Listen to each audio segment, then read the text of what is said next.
చెప్పండి. మీ పేరు? నా పేరు రాజుగౌడ్ మేడం. ఎక్కడ ఉంటారు? మేము నారాయణగూడలో ఉంటున్నాం. ఇప్పుడు జిహెచ్ఎంసీ ఎలక్షన్స్ వస్తున్నాయి కదా, మీ ఏరియా డెవలప్మెంట్ ఎట్లుంది? ఇప్పుడు కొద్దిగా మెరుగ్గా ఉంది మేడం. ఎలక్షన్ అయిన తర్వాత కొంచెం కొంచెం డెవలప్ అవుతుంది. అసలు మీ ఎమ్మెల్యే ఎవరు ఉన్నారు?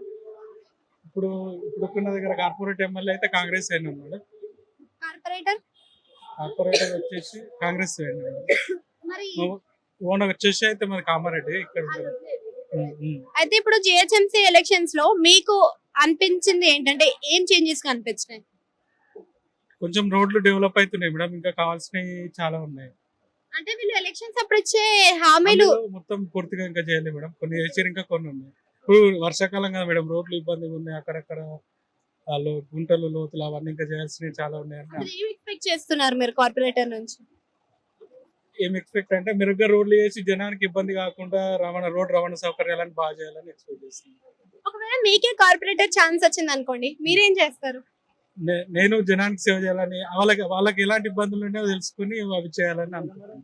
ఇప్పుడు కార్పొరేటర్ లోనే మీరు ఎంచుకోవాలి అంటే పార్టీని చూసుకొని ఎంచుకుంటారా, వ్యక్తిని చూసి ఎంచుకుంటారా? క్యాండిడేట్ చూసుకుని ఎంచుకుంటాను మేడం. ఎలాంటి వ్యక్తి ఎలా సేవ చేయగలుగుతాడు, రాజకీయంగా కానీ ఆర్థికంగా కానీ అలా చూసుకుని ఎంచుకుంటాను. ఈసారి ఏ పార్టీ వస్తే బాగుంటుంది అంటారు జిహెచ్ఎంసీ? టీఆర్ఎస్ వస్తే బాగుంటుంది. బీఆర్ఎస్ వస్తే బాగుంటుంది.